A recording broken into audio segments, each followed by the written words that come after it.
ایک دفعہ میرے پاس آئے لوگ مردے کو غسل دے. میں نے کہا بھائی میں مردوں کو غسل دینے والا لگ رہا ہوں تمہیں کیا؟ کہہ رہے نہیں مفتی صاحب آپ عالم ہیں تو آپ کی ذمہ داری ہے سنت کے مطابق آپ غسل دے سکتے ہیں, ہمیں سنت کے مطابق غسل دینا نہیں آتا. میں نے کہا آپ خود جب نہاتے ہو تو سنت کے مطابق غسل کرتے ہو یا نہیں کرتے؟ اگر نہیں کرتے بالفرض تو کبھی میرے پاس آئے کہ صاحب مجھ سے غسل فرض ہو گیا ہے, مجھے سنت کے مطابق غسل کرنا نہیں تو مجھے نہلا دو.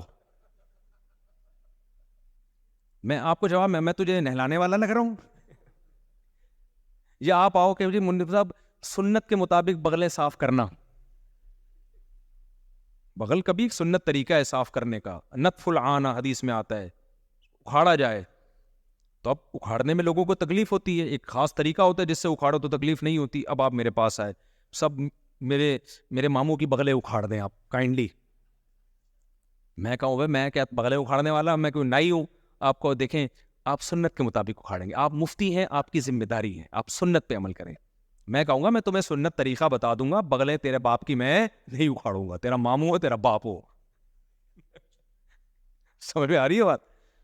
تو اسی طرح جب کوئی میرے پاس, اب تو الحمدللہ آتے ہی نہیں لوگ, پہلے آتے تھے نا میت کو غسل دے دیں. میں کہا میں کیوں غسل دوں بھائی, تم خود غسل دو اپنے باپ کو, اپنے رشتہ داروں کو.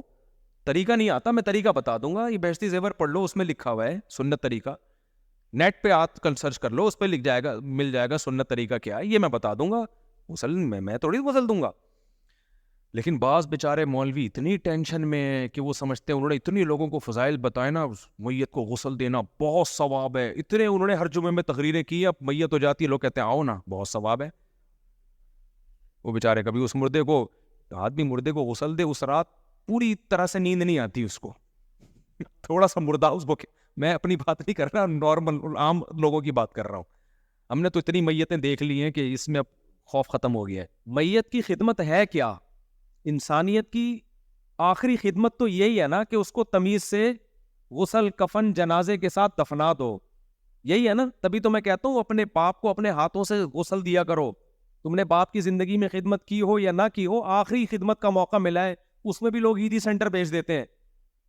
تو آخری خدمت تو اپنے ہاتھوں سے کر لو, ابا کو غسل دے دو, کفن دے دو, اپنی ماں کو اپنے ہاتھوں سے, بیٹیوں کو چاہیے غسل کفن دیں.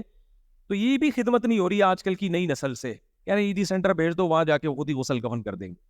تو انسانیت کی خدمت میں سب سے آخری خدمت کا جو اللہ موقع دیتا ہے وہ یہی موقع دیتا ہے کہ بھائی یہ جنازہ, یہ میت ہے, اس کو غسل دو, کفن دو, عزت کے ساتھ, احترام کے ساتھ اس کو قبلہ رخ کر کے لٹا دو, اور اللہ کی امانت اللہ کے حوالے کر دو.